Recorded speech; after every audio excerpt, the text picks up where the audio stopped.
ভাইদেরকে হত্যা করছে। আমরা তার প্রতিবাদে আজকে একত্রিত হয়েছে।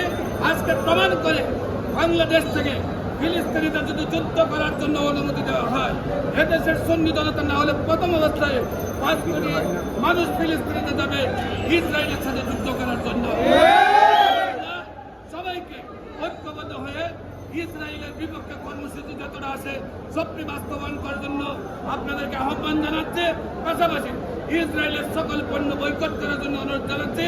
বর্তমান সরকারকে যেন বাংলাদেশে কোনো ইসরায়েলি পণ্য প্রবেশ করার অনুমতি না দেওয়া হয়, সেই জন্য সরকার ভারতকে অনুরোধ জানাচ্ছে। আপনার সিদ্ধান্ত দিলে একটি ইসরায়েলের পণ্য বাংলাদেশে প্রবেশ করতে পারবে না।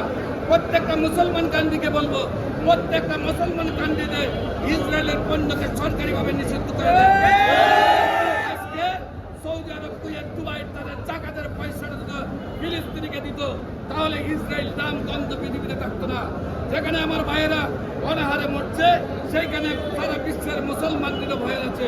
কিন্তু বাংলাদেশ প্রমাণ করে দিচ্ছে আবার মুসলমান জাগ্রত হবে, ফিলিস্তিনিকে স্বাধীন করবে এবং সকল মুসলমানকে জাগ্রত হওয়ার জন্য অনুরোধ জানিয়ে শেষ করছি। সবাইকে ধন্যবাদ।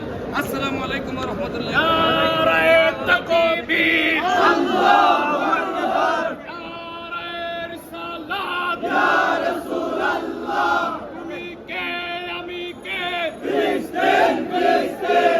গণমাধ্যমকে, অনলাইনকে ধন্যবাদ জানাই। আপনাদের মাধ্যমে আমি ওই সমস্ত মুরব্বীদেরকে ধন্যবাদ জানাই যারা সবচেয়ে বেশি পরিশ্রম করেছিলেন।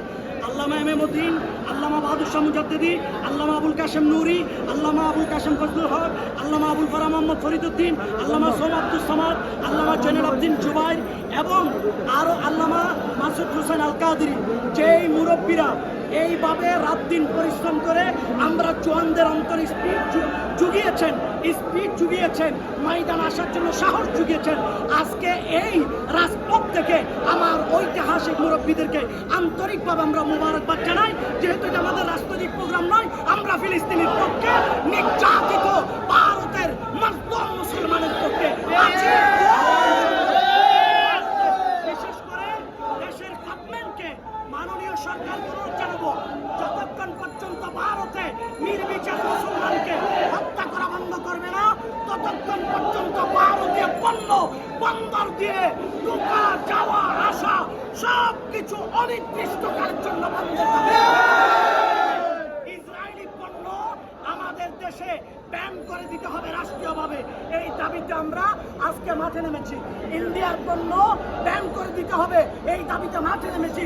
সর্বস্তরের মুসলমান আজকে সুফিবাদীদের সাথে একমত পোষণ করে সারা বাংলার রন্ধ্রে রন্ধ্রে একত্রিত হয়ে স্লোগান একটা, ইন্ডিয়ার জমিনে হিন্দুত্ববাদের সেই নির্যাতন মুসলমানের উপর বন্ধ করো, ইসরায়েলিরা ফিলিস্তিনের উপর নির্যাতন করে সেটা বন্ধ করো। এক দাবি, এক দফা, এক দাবি, ফিলিস্তিনকে বিজয় করো।